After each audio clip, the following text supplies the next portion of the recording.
Hello guys, welcome back to my YouTube channel. വീണ്ടും ഞാനൊരു വലിയ ഗ്യാപ്പിന് ശേഷം വന്നിരിക്കുന്നു. ഇനി അങ്ങോട്ടേക്കുള്ള കുറച്ച് ദിവസങ്ങൾ ഞാൻ എൻ്റെ നാത്തൂൻ്റെ കല്യാണ സീരീസ് ആയിട്ടാണ് വരുന്നത്. നാത്തൂൻ പറയുമ്പോൾ നിത്തിൻ്റെ സിസ്റ്ററാട്ടോ. പാതിരാത്രി 12 മണിക്ക് എങ്ങോട്ടാ?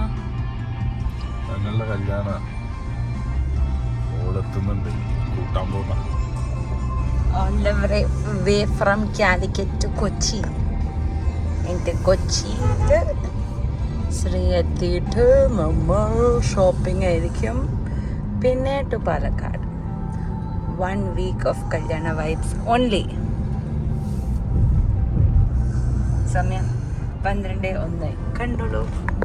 അങ്ങനെ ഒരു 4-4.5 മണിക്കൂർക്ക് ശേഷം ഐ ഗെസ് അറൗണ്ട് 200 kilometers ഓടിച്ച് all the way from Calicut to Kochi.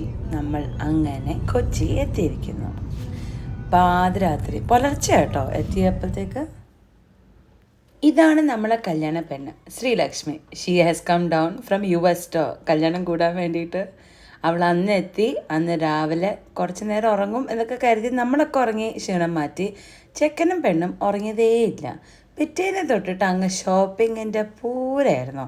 ആളുടെ റിസപ്ഷൻ ലെഹങ്ക, കല്യാണ ഡ്രസ്സ്, ചെക്കൻ്റെ ഡ്രസ്സ്, അങ്ങനെ ഫുൾ ചെക്കനും പെണ്ണിനും വേണ്ടിയിട്ടുള്ള സകലകലാ സാധനങ്ങൾ വാങ്ങലായിരുന്നു നമ്മളെ പരിപാടി. നമ്മൾ 2-3 റെൻ്റൽ ബൊട്ടീക്സ് പോയി. പിന്നെ നമ്മൾ അൽമറ അങ്ങനെ എന്തോ പറഞ്ഞത്ര ശരിക്കറിയില്ല. പിന്നെ അങ്ങനെ നമ്മൾ മലബാർ പോയി.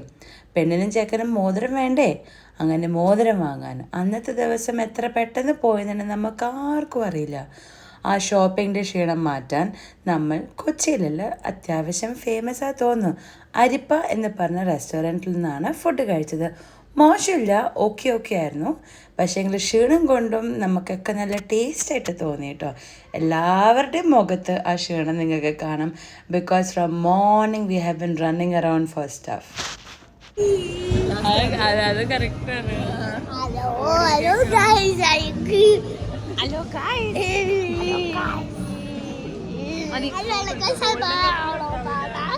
ഒരു ഫുൾ ട്രിപ്പിൽ തീരെ ക്ഷീണമില്ലാത്ത എൻ്റെ മകൾ മാത്രമേ ഉണ്ടായിട്ടുള്ളൂ. എവിടെ നിന്നാണാവോ ഇവർക്ക് ഇത്ര എനർജി.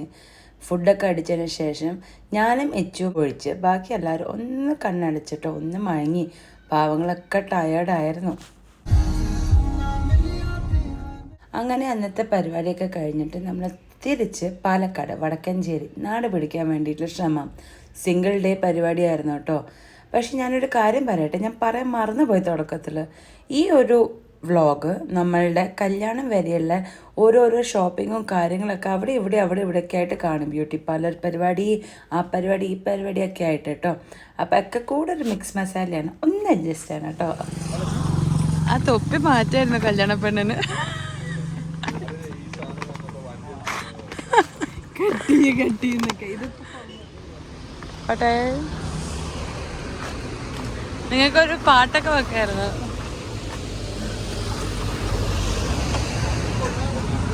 എൻ്റെ കാൽക്കുലേഷൻ തെറ്റല്ലെങ്കിൽ നെത്തിൻ്റെയും എൻ്റെയും കല്യാണം കഴിഞ്ഞത് 2017. അതിന് ശേഷം ഇപ്പോഴാണ് 2025 അടുത്തൊരു കല്യാണം വീട്ടിൽ. സോ ഒരു പരിപാടി ഉണ്ടാകുമ്പം മൈലാഞ്ചിയും ഒച്ചപ്പാടൊക്കെ മസ്റ്റല്ലേ ബിഗിലെ. അതാണ് നിങ്ങൾ കണ്ടുകൊണ്ടിരിക്കുന്നത്. ഇത് ശ്രീകുട്ടിയുടെ ബെസ്റ്റ് ഫ്രണ്ടിൻ്റെ അമ്മയും അച്ഛനും കേട്ടോ. അവർ മലയാളികളല്ല, അവർ വേറെ നാട്ടുകാരാണ്.